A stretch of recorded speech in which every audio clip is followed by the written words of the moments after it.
mistake. A dictionary would tell you that it's an act or a judgment that is wrong. But life doesn't play out by the dictionary. No, life follows its own crazy and chaotic rules, and sometimes a mistake can be a wonderful thing.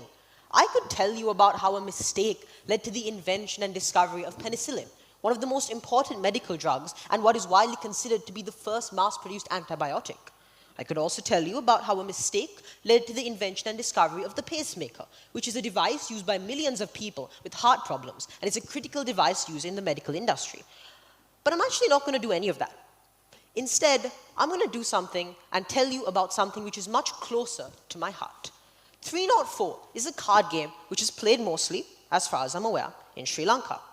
It's thought to have originated from the Dutch colonizers, as the Jas point system, which the game follows, in which the Jack and the 9 rank above the Ace, originated from the Netherlands.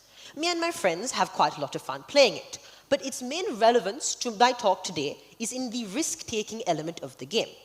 You see, in Three-nought-four, the main objective of the game is to bid a certain score and reach the score. It's very simple. But I make mistakes when playing. It's quite natural. You see, when I get a good hand, I'm inclined to overcall. I want to tempt fate. I want to take a risk. And sometimes it doesn't work out. Sometimes I get it wrong. But that's not just me. I'd like to invite all of you in the audience to think about something like this. Have you ever yourself tempted fate? Have you ever put yourself in Lady Luck's hands? Have you ever made a leap of faith? And if you have, which I hope most of you would have done, you will know that sometimes it doesn't work out. Sometimes the wheel of fate doesn't favor you. And that's okay. But that is a mistake. And returning back to my card game analogy, it's quite black and white, isn't it? When I lose, when I overcall and lose, I've made a mistake. Or have I? Well, if you ask the dictionary, yes. I mean, I made an act and a judgment, and it was wrong. It was misguided. It's a mistake. Very black and white.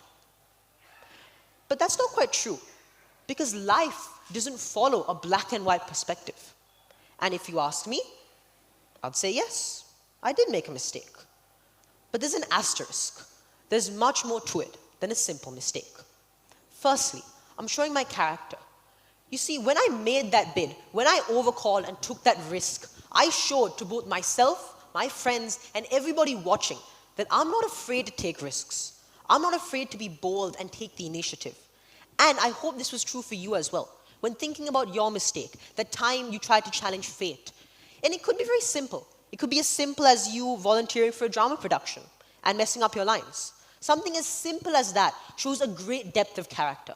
It shows that you are willing to take the initiative and volunteer. It shows that you pushed your comfort zone. And it shows that you were bold. And that's really important.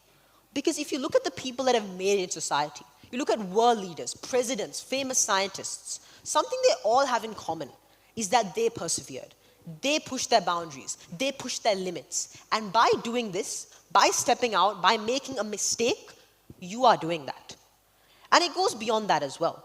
Because this isn't something you'll ever see on a classroom grade. You'll never see this, no matter how many MCQ papers you do, how many late nights you spend cramming, how many A stars you get for your exams. It'll never show that element of your character. But making mistakes does. And that is really, really important.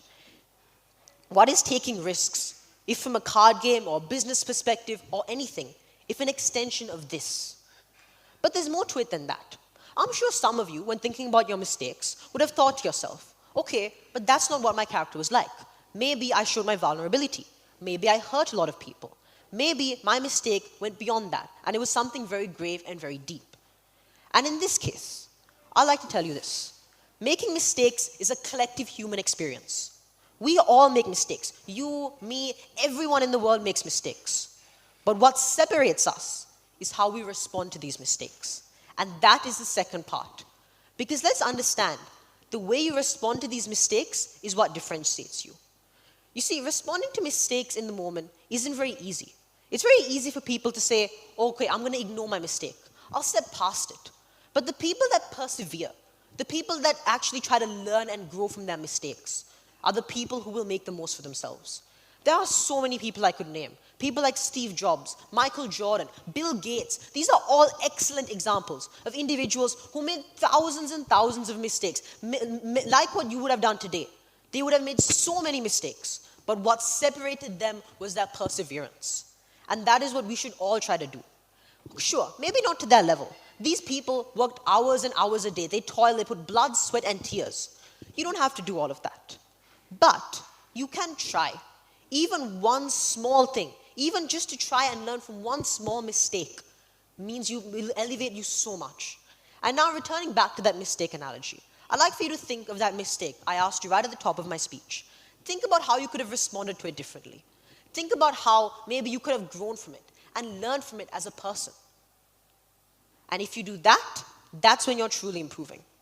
And that is why it is so important to learn from your mistakes. And sure, some mistakes are worse than others. Sometimes it's genuinely very, very difficult to come back from your mistake. But I think that the stronger your mistake is, the graver your mistake, the better person you'll come out of it. The worse a mistake that you made, the harder it is to come back, the better person you will be for it when you come out of it as a much better person.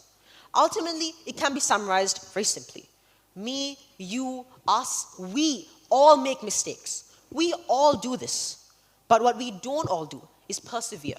What we don't all do is come back from these mistakes and try to better ourselves as people. And if you can do that, even just try, even just once to try and do that, that'll be sufficient and that'll be brilliant. Try to take some time today to think about this, because reflection is the first step in doing this. Just thinking about a mistake, like what you've done now. It only took about 10 minutes, but you thought about a mistake. You thought about what you could have done differently. That is the first step to doing this. And one final favor of you today. Thank you so much for listening. You've been an excellent audience. I'd like for you to think about one key takeaway you can gain from today's event. It doesn't have to be from my speech. It could have been from one of the many talented speakers that went before, or the many talented speakers that will come after me. But try to have one key takeaway. Because making the most of your experiences and learning from your day-to-day events is how you can truly master your mistakes. Thank you.